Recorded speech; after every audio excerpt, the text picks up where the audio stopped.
Bonjour à tous, Jean de NBS, je suis là pour vous débriefer du 3e jour à reInvent. Je fais cette vidéo depuis le parking du Venetian, l'Expo ça s'appelle, où il y a, c'est un énorme salon de plein de boîtes de l'environnement et de l'écosystème du cloud et plus particulièrement d'AWS. Je tiens à commencer cette vidéo par la keynote d'Andy Jassy. Donc ce matin, comme prévu, on a eu des annonces vraiment spectaculaires, comme AWS le sait faire. On a eu 3 sujets principaux qui nous concernent, en tout cas NBS et le groupe OT. Le premier, c'est sur les conteneurs. Amazon a lancé EKS, qui est Elastic Kubernetes Service. C'est la possibilité d'avoir un Kubernetes managé par AWS. Donc assez impressionnant, même si c'était un peu demandé et attendu par la communauté. Dans la suite, toujours sur les conteneurs, ils ont lancé Fargate. Fargate, on ne pouvait même pas rêver ça pour l'instant, c'était le top de ce qu'on attendait au niveau conteneur, c'est qu'on n'a même plus à se soucier de l'infrastructure qui serait sous nos conteneurs, on a simplement en quelques clics à pouvoir lancer des conteneurs sur AWS.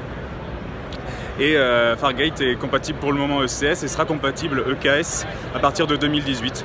On pourra directement gérer ces conteneurs comme ça. Je vous en dis pas plus parce que j'ai d'autres choses à vous raconter, notamment le deuxième sujet qui concerne Aurora. Aurora, ils ont annoncé 2 choses. La plus importante, Aurora Multimaster, donc la capacité d'avoir un cluster Aurora composé de master et pas uniquement d'avoir un master et de read replica. Et la deuxième annonce qui nous a vraiment renversé, c'est qu'ils lancent Aurora en serverless.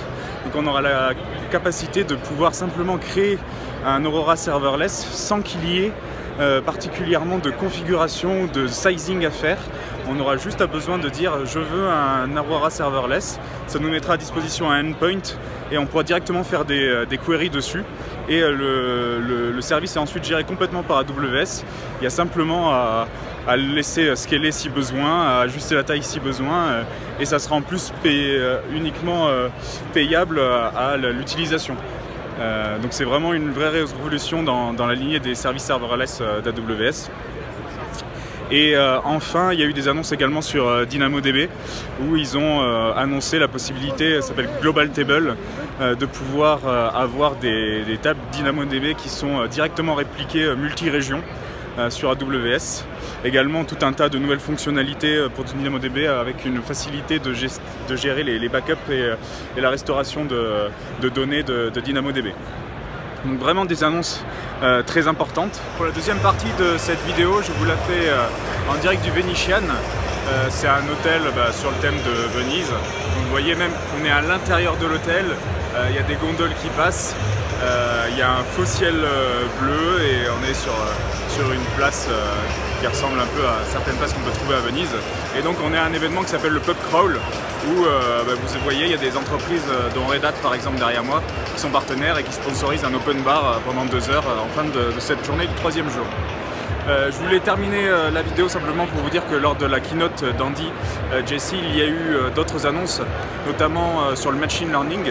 Machine learning, il y a eu, c'est un sujet que je connais pas très bien, mais en tout cas ils ont sorti un outil qui facilite grandement et qui permet aux non-initiés du machine learning de faciliter réellement le déploiement, la création de modèles pour pouvoir faire du machine learning.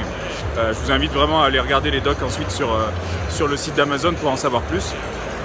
Ensuite, ils ont parlé encore et toujours d'intelligence artificielle, notamment dans la continuité de ce qu'ils ont fait sur Alexa, donc sur les technologies Poly notamment, et aussi, comment ça s'appelle, Recognition, pardon, pour de la vidéo.